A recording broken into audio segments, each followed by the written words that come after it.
Hello and welcome. I'm Jane Key, dietitian and chef with Kettering Health, the Community Outreach Department. Today we're going to talk about basics of diabetes meal planning.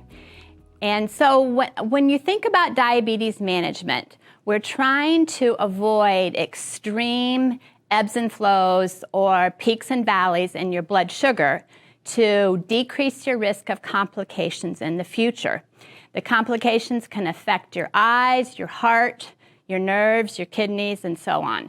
So it comes down to a balancing act. The goal is to manage the blood glucose levels, but it has to do with the medication that you take, be it that it's an oral agent or insulin, and that has to be balanced with your physical activity, meaning your overall daily movement, but also any specific exercise that you do.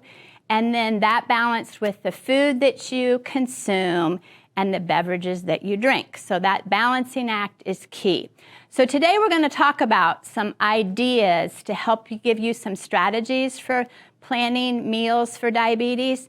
But suppose that at the end of this you think, well, I'd really like some more detailed information. This is where a registered dietitian can help to individualize a meal plan for you based on your preferences, your needs, your budget. So think about that. You can find a registered dietitian through your primary care provider or online at eatright.org, and you can just go to find the expert. So that's a way to find a dietitian that could be specifically oriented just for your specific lifestyle. All right, so we're going to talk a little bit about how to plan, how to shop, and then how to execute these meals. And we're going to keep this pretty basic because there's no reason to really overthink it. That way, then you don't get as overwhelmed and you're ready to go. All right, so first of all, planning your meals. I encourage you to sketch out some sort of plan. Now, you see I use the word sketch because it is about, we have to be sort of flexible. Life's about changes and life's about being able to roll with things. But think about your breakfast, your lunch, your dinners, your snacks, maybe work meals, perhaps restaurant meals that you'll have during the week, maybe special occasions. But if you can kind of sketch out some ideas for things to have as main dishes, sides, then that helps you to get a start on how to actually plan your meals. I encourage you to be creative. Sometimes we become creatures of habit. We eat the same thing all the time, just another day, the same food. But if we can step it up a bit and add a little creativity to it, then it's more enticing and inviting and you feel more satisfied. So browse some recipes. That could be cookbooks, still work, but some people prefer to go online and look at recipes, which is great. There's different apps that you can use to look at recipes and or how to meal plan, so that's an idea there. Also consider your budget because food's very expensive, so you want to be able to budget what you have allotted for food, but then use that food. Make sure that it doesn't stay in the refrigerator over the shelf life and then you have to throw it out. And also how much time you have. Some people have more time to prepare meals. Some people it is about preparing several meals in advance. So whatever works for your lifestyle is the approach that you want to take to planning those meals and sketching out the plan for the week. Okay, so when we're trying to control our blood sugar, if we can eat about the same amount of food, about the same time each day, that's really helpful to keep your blood sugar at a more even pace, an even keel. We do need to have a balance of the carbohydrates, protein, and fat. That's very important when you're looking at meal planning for diabetes. The carbohydrates, I just want to emphasize, are extremely important for energy. They're a part of the macronutrients that you consume, but we're trying to be carb smart with that. And what does that really mean? We're trying to emphasize more carbs that have fiber because fiber helps to slow down the absorption of blood sugar. So think about decreasing the refined carbs like your pies, cakes, cookies, candy, white bread, white rice, white pastas, the ones that are more refined.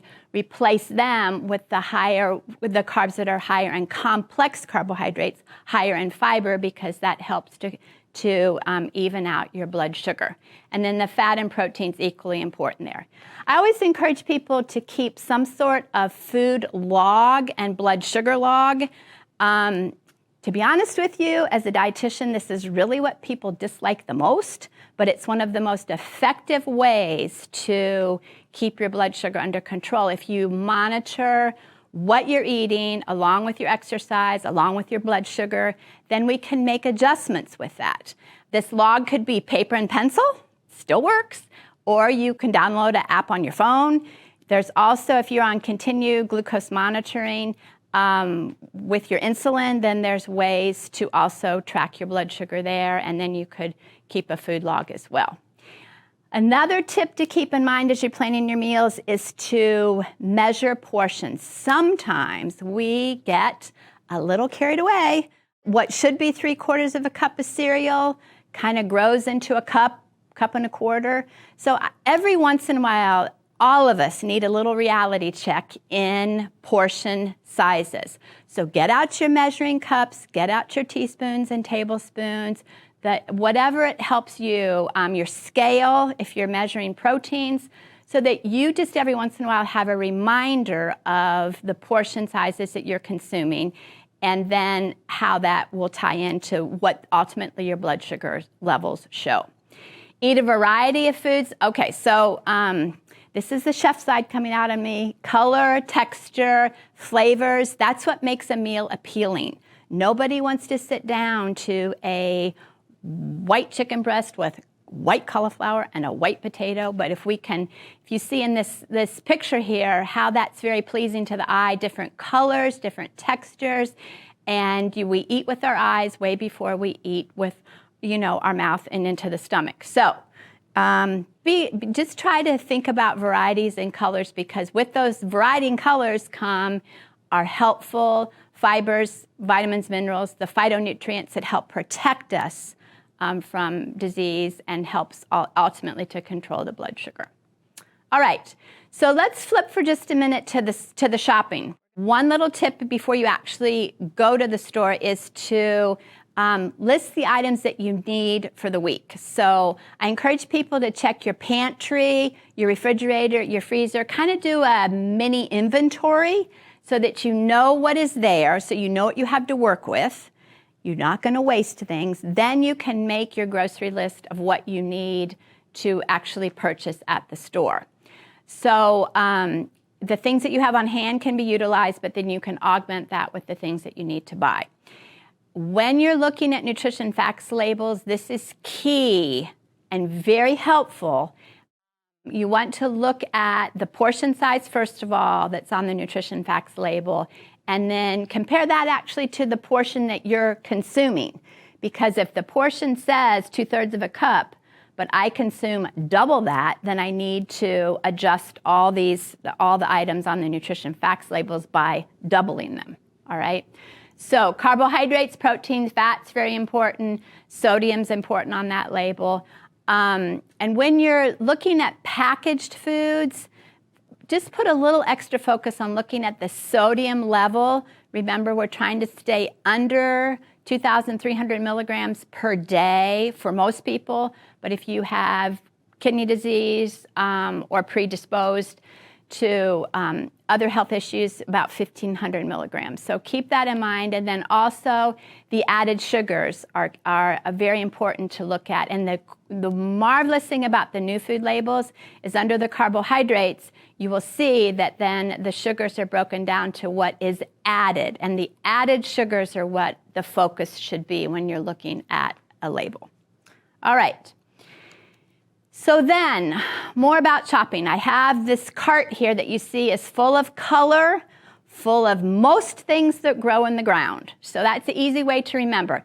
Your fruits, your veggies, your whole grains, legumes. What is a legume? That's an umbrella term to include beans, peas, and lentils. That is, those foods are very high in fiber, so we're talking about helping with blood sugar control because high fiber, and also a very moderately priced protein. So it's not like buying animal protein that's way more expensive. So things that grow in the ground should take up most of your grocery cart, as it should take up most of your plate that you consume. When you look at the dairy section, try to pick things that are fat-free or low-fat, your yogurts and your cheeses. And then sometimes the yogurts can be very overwhelming to people. So look at the added sugars once again. And if you're buying like Carb Smart yogurt and such things as that, lower sugar yogurts, that's fine. Some of them may even have sugar substitutes in them. So look at your nutrition facts labels, but then also look at the ingredient list so that you actually are an informed consumer and you know what you are buying, all right? And yogurts, as I said, take up a big part of the grocery store right now, so it can take a little while to figure out which ones you're really going to like, ultimately going to eat, but also with the added sugar or the sugar substitutes, all right? Lean cuts of meat.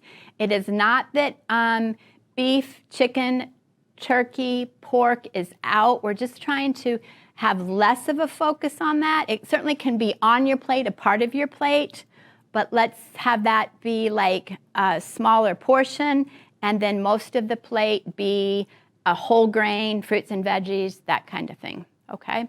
When you're preparing your meats, a diabetic-friendly way to prepare is to grill your meats, bake, roast, poach, anything but really battering and deep fat frying or cooking in a lot of oil.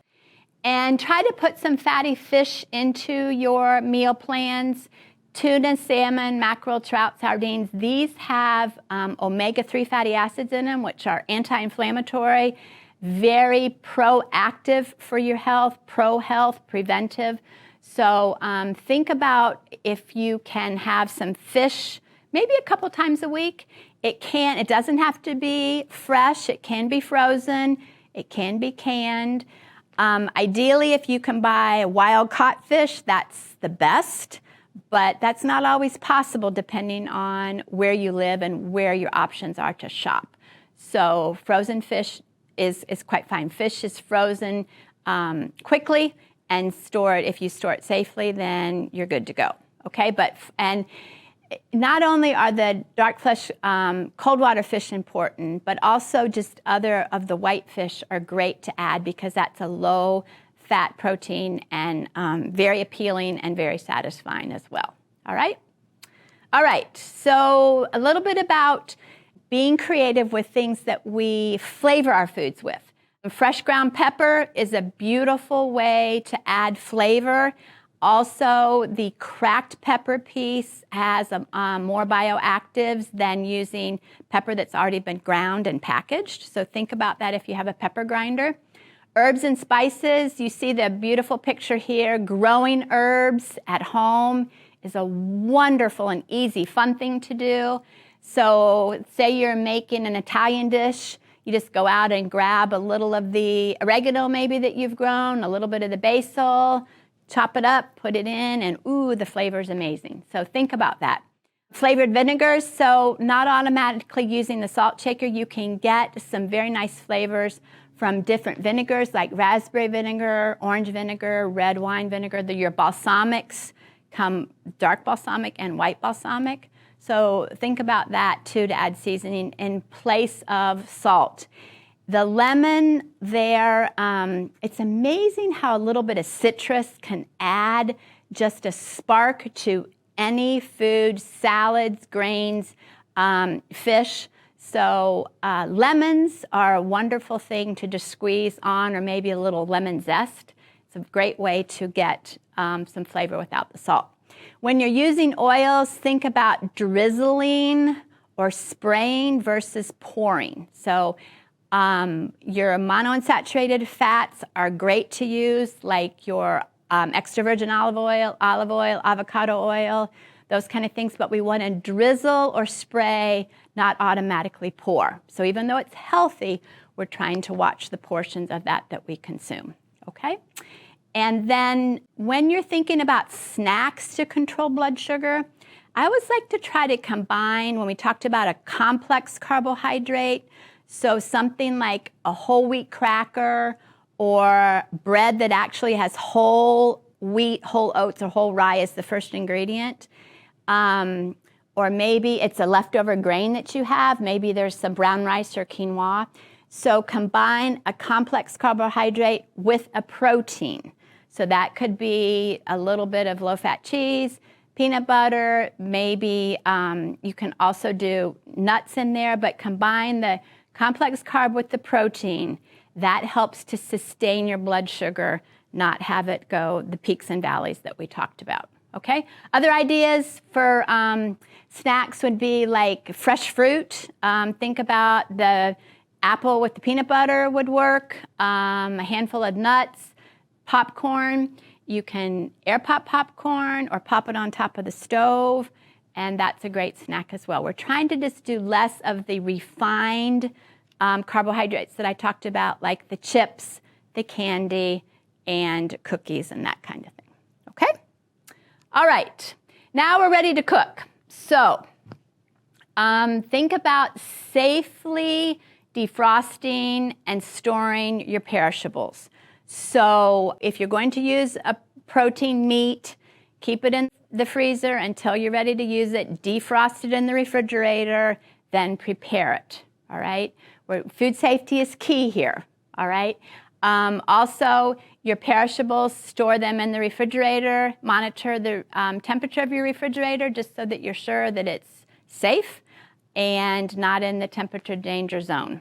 Then organize your cooking space, and this really creates a much happier kitchen, more efficient kitchen if things are in their place. And you'll see on the last point there about mise en place. That's a French term for everything has its place.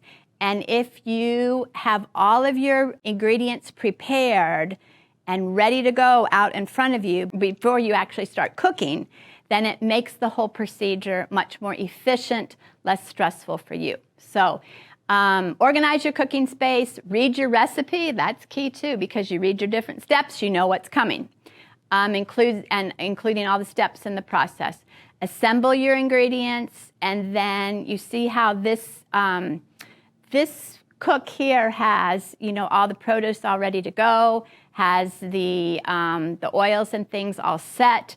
So it looks nice, it creates efficiency, and then, as I said, you're just a much happier cook because you're not running and trying to chase different ingredients down in your cabinets, digging through them, whatever. Okay? So that's just an idea. All right, so then we're going to execute the plan. So you're going to get cooking, the fun part. And I just wanted to give some tips that some people that have busier weeks, batch cooking works well, where you would prepare several meals at one time, and you can refrigerate them in containers, or if you're going to keep them longer, you can freeze them. So batch cooking, cook once, eat twice, or sometimes it's cook once and eat many more times than twice. Remember your time-saving devices that will help you in your kitchen. They're different for different people, right? But maybe a slow cooker might work, crock pot, slow cooker. Instapot, that's very popular now, and a lot of folks like to use the Instapot for quick preparation of meats and beans and grains. You can even make yogurt in the Instapot. They're a pretty nifty thing. Rice cookers, if you eat a lot of rice or grains, then maybe a rice cooker is something that would work for you to have in your kitchen. And air fryers, some people use them, some people don't. You do not need to add extra fat to an air fryer. And you can actually do vegetables in it. It's not just about frying common things you would think you would fry, but you can do vegetables in there as well. And good knives are key. So just like a chef knife and a paring knife is a great way to start. But the better your knives are, it's possible you're going to enjoy the cooking even more, and you're going to be a lot safer. Okay? The one thing I just give a little caveat about kitchen appliances is a lot of people get a lot of things and they don't use them. So think about what is going to help you to create better meals, be more efficient, and what works for your lifestyle. Store your leftovers properly. After you've cooked and you have leftovers, put them in containers, get them in the refrigerator, get them in the freezer. Things should not sit out much longer than an hour or two. So once again, food safety is key there, okay, because we don't want to have any issues with the foodborne illnesses. And most importantly, it's just enjoy your creations. You did it. You put the effort into it. Share it with people. Food's meant to be enjoyed by all. So share it, enjoy it, keep it for leftovers, take it to work, but just make it a happy occasion. All right, I wanted to just give you some quick meal ideas, because a lot of people get very overwhelmed and overthink this. I don't know how to cook. I don't want to cook. I don't know what to do. So these are some simple things to do. So this is a stir fry that could have a recipe or doesn't have to have a recipe. You see, this is actually a portobello mushroom stir fry. So done in a skillet. You don't have to have a wok. Done in a skillet, served over a whole grain pilaf. Now you notice the color in that, the appetizing just look. It's like, wow, that's inviting. I think I might like to try that, okay? If you don't do portobellos, you could do chicken, you could do shrimp, but it's easy to have chicken, shrimp, and your produce on hand. You have your grain on hand. You maybe have maybe you use frozen vegetables. Fresh aren't your deal, frozen veggies. Throw this together and you have a beautiful meal that's very satisfying and very nutritious with not a lot of work, okay? I'm a huge advocate of soups, stews, chilies. So this shows you a simple 3-bean chili, kidney beans, black beans, and pintos in this. And you can garnish it with your cheese, tomatoes, scallions, whatever pleases you. But a chili, a soup, a stew is probably one of the easiest things to make, but then also can be stored for later use too. So batch cook this, and then you have things to use. You could serve this with, a little whole grain baguette, maybe a side salad. But this is a very filling and delicious. You can put as many spices in there as you like. If you're thinking, I don't even know where to start, then look online at a recipe. Look at a cookbook for a framework, and then put your own spin on it if you feel so inclined. This is a whole wheat pasta. So whole wheat pasta has more fiber in it, which helps to control your blood sugar by slowing down the absorption of the carbohydrates. So the fiber in that puts the brake on it. And I say that's like a BRAKE, puts a brake on the blood sugar absorption. This has a simple marinara sauce on it. You could add meat to it. You could also cook lentils and put lentils in your sauce as a meatless alternative. So think about just having some whole wheat pasta on hand, a marinara sauce, maybe some lentils. You can even put chicken in there. So the sky's the limit. Garnished with a little bit of basil, have a little salad, and you've got a beautiful meal.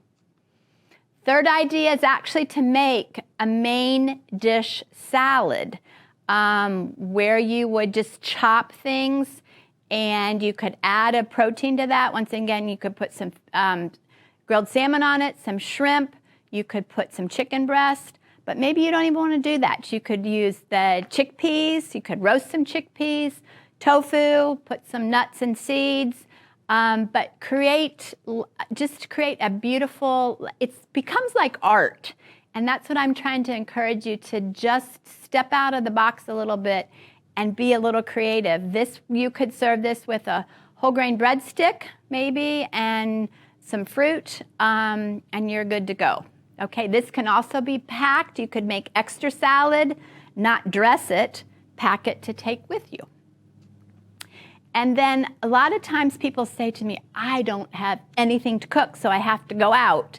And then I say, do you have some eggs? Do you have a few veggies, in the drawer of your refrigerator? Maybe some peppers, some onions, some tomatoes, some greens maybe. Saute those just briefly in a skillet. and then whip up an egg. You could put an egg and a couple extra egg whites, and then make an omelet with that, or a frittata is just simply a baked egg dish. Same ingredients, just it's baked in a pan or in a skillet, put in the oven.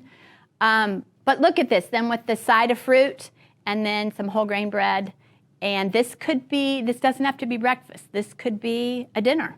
So anyway, with all those, I just encourage you to think about some ways you can comfortably make some small steps to plan your meals so that your blood sugar can stay under better control and that you can really enjoy. And so with that, until we meet again, eat well and be well.